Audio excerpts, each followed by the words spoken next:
আগামী সপ্তাহে দিল্লিতে প্রধানমন্ত্রী মোদির সঙ্গে দেখা করবেন মমতা বন্দ্যোপাধ্যায়। জেনে নিন বৈঠকটি কেন। বিশেষ মুখ্যমন্ত্রী এবং তৃণমূল কংগ্রেস সুপ্রিমো মমতা বন্দ্যোপাধ্যায় আগামী সপ্তাহে দিল্লি সফরে যাচ্ছেন। এই সফরের সময় মমতা বন্দ্যোপাধ্যায়ের প্রধানমন্ত্রী নরেন্দ্র মোদির সঙ্গে দেখা করার সম্ভাবনা রয়েছে। সূত্রের খবর, মুখ্যমন্ত্রী মমতা বন্দ্যোপাধ্যায় 9 জুন দিল্লি যেতে পারেন।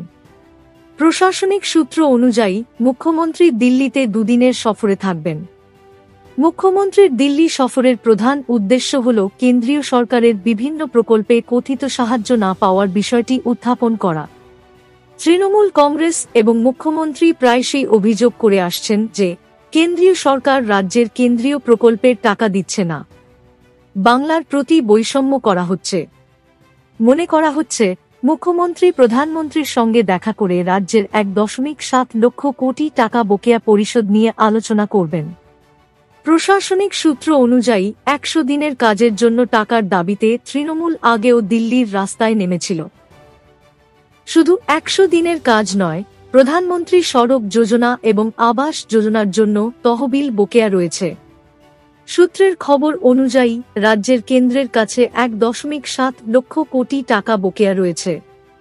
শাসক দল তৃণমূল কংগ্রেসের বক্তব্য, বকেয়া টাকার দাবিতে তারা কেন্দ্রের কাছে বারবার আবেদন করেছে, কিন্তু কোনো জবাব মেলেনি। এর আগে মমতা বন্দ্যোপাধ্যায় রেড রোডে ধর্নাতেও বসেছিলেন। পরে রাজ্য সরকার 100 দিনের কাজের জন্য তহবিল সরবরাহ করে। আবাস যোজনার জন্য তহবিল রাজ্য তহবিল থেকে সরবরাহ করা হয়, তবে এতে রাজ্যের কোষাগারে ক্রমাগত চাপ বাড়ছে।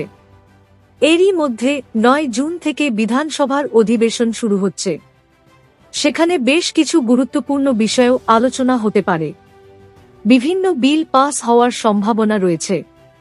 এমন পরিস্থিতিতে রাজনৈতিক মহলে মুখ্যমন্ত্রীর এই সফরকে অত্যন্ত গুরুত্বপূর্ণ বলে মনে করা হচ্ছে। এই প্রসঙ্গে বিজেপি নেতা জগন্নাথ চট্টোপাধ্যায় বলেন, প্রধানমন্ত্রীর মুখ্যমন্ত্রীর সঙ্গে দেখা করাটা স্বাভাবিক ব্যাপার। আমাদের মুখ্যমন্ত্রীর নিয়মিত না যাওয়াটা অস্বাভাবিক ব্যাপার। নীতি আয়োগের বৈঠকে দেখা গেছে যে রাজনৈতিক মতাদর্শে পার্থক্য থাকা সত্ত্বেও প্রধানমন্ত্রী তামিলনাড়ুর মুখ্যমন্ত্রী স্টালিন, ঝাড়খণ্ডের হেমন্ত সোরেন, হিমাচল প্রদেশের মুখ্যমন্ত্রী সুখবিন্দর সিং সুখু এবং পাঞ্জাবের মুখ্যমন্ত্রীর সঙ্গে আলোচনা করেছেন। মুখ্যমন্ত্রী সেই মঞ্চটি কেন ব্যবহার করেননি? তিনি নীতি আয়োগের বৈঠকে রাজ্যের প্রতিনিধিদের কেন পাঠান না?